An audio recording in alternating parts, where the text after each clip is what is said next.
नमस्कार दोस्तों, जय भोलेनाथ। आइए सुनते हैं वैद्यनाथ भगवान की कथा। यह वैद्यनाथ श्री ज्योतिर्लिंग बिहार प्रांत के संथाल परगने में स्थित है। शास्त्र और लोक दोनों में इसकी बड़ी प्रसिद्धि है। इसकी महिमा का वर्णन पूर्णतः किया गया है। इसकी स्थापना के विषय में यह कथा कही जाती है।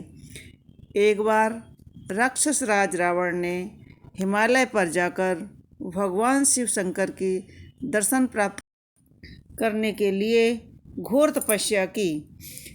उसने एक एक करके अपने सिर काटकर शिवलिंग पर चढ़ाना शुरू किया। इस प्रकार रावण ने अपने 9 सिर वहां काटकर चढ़ा डाले।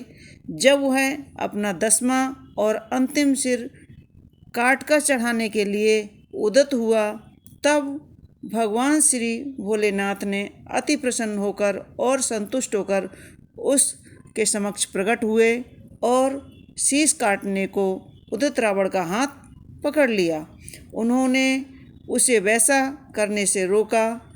उसके 9वें सिर भी पहले की तरह जोड़ दिए और अत्यंत प्रसन्न होकर रावण से वरदान मांगने को कहा।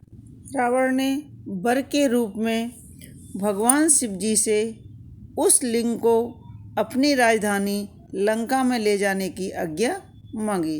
भगवान शिव ने उसे यह वरदान तो दे दिया, लेकिन एक शर्त भी रावण के सामने रख दी। उन्होंने कहा, भोलेनाथ ने कहा कि तुम इसे ले जा सकते हो, किंतु यदि रास्ते में इसे कहीं रख दोगे तो यह वहीं अचल हो जाएगा, तुम फिर उसे उठा नहीं सकोगे। रावण इस बात को स्वीकार कर उस शिवलिंग को उठाकर लंका के लिए चल पड़ा। रास्ते में चलते चलते एक जगह मार्ग में उसे लघु शंका करने की आवश्यकता महसूस हुई। वह उस शिवलिंग को एक अहीर के हाथ में थमाकर लघु शंका की निवृत्ति के लिए चल पड़ा। उस अहीर को शिवलिंग का भार बहुत अधिक मालूम हुआ। तब वह उसे संभाल न सका और विवश होकर उस अहीर ने उस शिवलिंग को जमीन पर रख दिया। रावण जब लौटकर आया, तब फिर बहुत प्रयत्न करने के बाद भी उस शिवलिंग को किसी प्रकार भी उठा न सका। अंत में निरुपाय होकर उस पवित्र शिवलिंग पर अपने अंगूठे का निशान बनाकर उसे वहीं छोड़कर लंका लौट गया।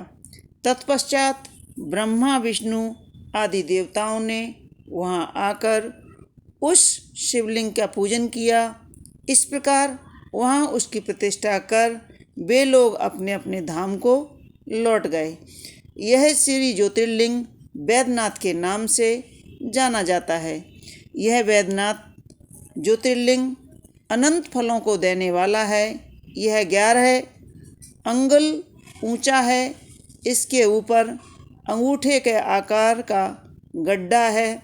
कहा जाता है कि यह वही शिव निशान है जिसे रावण ने अपने अंगूठे से बनाया था।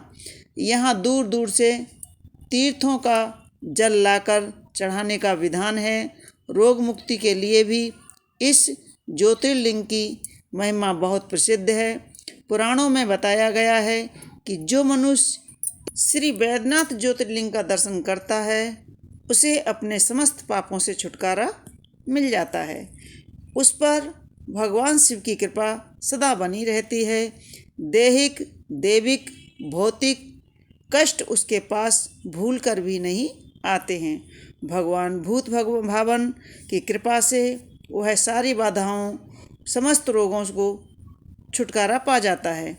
उसे परम शांतिदायक शिव धाम की प्राप्ति होती है। शिव की कृपा का पात्र बन जाता है।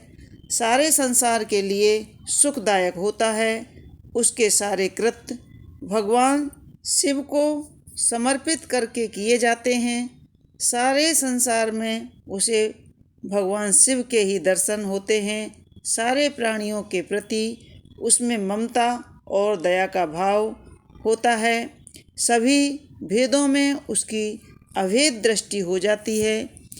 किसी भी प्राणी के प्रति उसमें ईर्ष्या, द्वेष, बैर, घृणा, क्रोध का अभाव हो जाता है।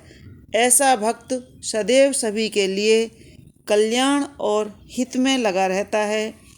भगवान शिव की भक्ति का यह अमोघ फल है, हमें अवश्य ही प्राप्त करना चाहिए। मित्रों, यह थी श्री वैद्यनाथ ज्योतिर्लिंग की छोटी सी कथा। आपको हमारी कथाएं कैसी लगती हैं हमें कमेंट्स बॉक्स में ज़रूर लिखें और हमारे वीडियो को लाइक करें, शेयर करें और सब्सक्राइब अवश्य कर लें। आने वाली कथाएं आपको इसी तरह सुनने को मिलती रहेंगी। बहुत बहुत धन्यवाद। जय भोलेनाथ।